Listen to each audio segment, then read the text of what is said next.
Ok, số xe nào kia mà can cam thi Adobe Premiere. Không hay ní chùm like bình tích, sắp tay rọt đón, chạy lấy cả cắt video nó trong cam thi DaVinci Resolve. Bàn tay chắp biệt ngay ní to tới, chùm nâng chạy lấy cả cắt video nó trong cam thi Adobe Premiere mà đón. Muốn nâng cho tới đó cả cắt to video trong bình dồn được ngay hiện thả tới cam thi Adobe Premiereអាចធ្វើអ្វីបានខ្លះនៅក្នុងកម្មវិធី Adobe Premiere យើងអាចកាត់តវីដេអូបែបប្រភេទ How to video គឺជាវីដេអូដែលបង្ហាញពីរបៀបធ្វើអ្វីមួយឧទាហរណ៍ដូចជាវីដេអូបង្រៀនឬក៏វីដេអូ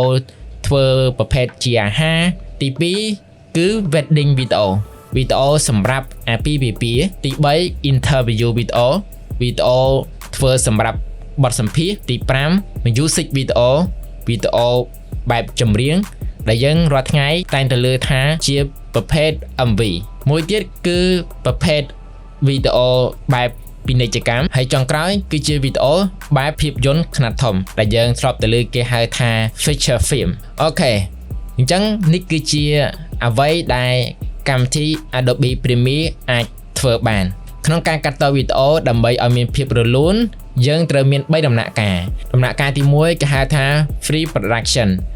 គឺជាដំណាក់កាលដែលយើងត្រៀមមុនថតមានដូចជាការបញ្ចេញគំនិតមួយទៀតគឺ schedule គឺជាការរៀបចំគម្រោង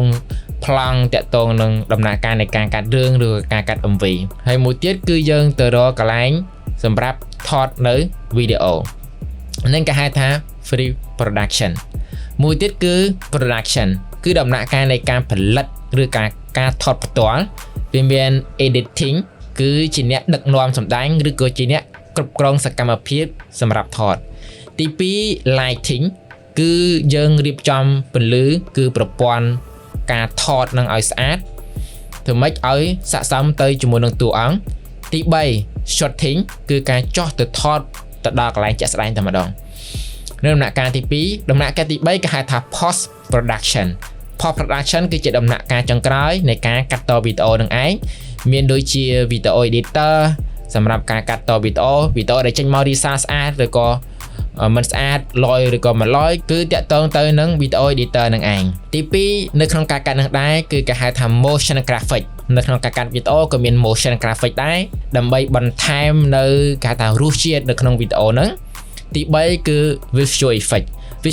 គឺជាការដាក់បច្ចេកទេសពិសេសដូចជា VFX ដើម្បីឲ្យវីដេអូហ្នឹងមើលទៅដូចជាអស្ចារ្យហើយនឹងទាក់ទាញហើយក្នុងដំណាក់កាលទាំងអស់នេះនៅក្នុងកម្មវិធី Adobe Premiere គឺអាចធ្វើបានហើយកម្មវិធីដែលអាចកាត់តវីដេអូដែលល្បីដែលពេញនិយមក្នុងពេលបច្ចុប្បន្នមានដូចជាកម្មវិធី Adobe Premiere ដែលយើងនឹងសិក្សានៅខាងមុខទី2គឺ Final Cut ទី3គឺ CapCut ទី4គឺ DaVinci Resolve នឹងឯងនេះសុទ្ធតែជាកម្មវិធីដែលយើងពេញនិយមក្នុងការប្រើប្រាស់ក្នុងពេលបច្ចុប្បន្នអញ្ចឹងនៅក្នុងវីដេអូក្រោយខ្ញុំនឹងប្រាប់តាក់ទងនឹង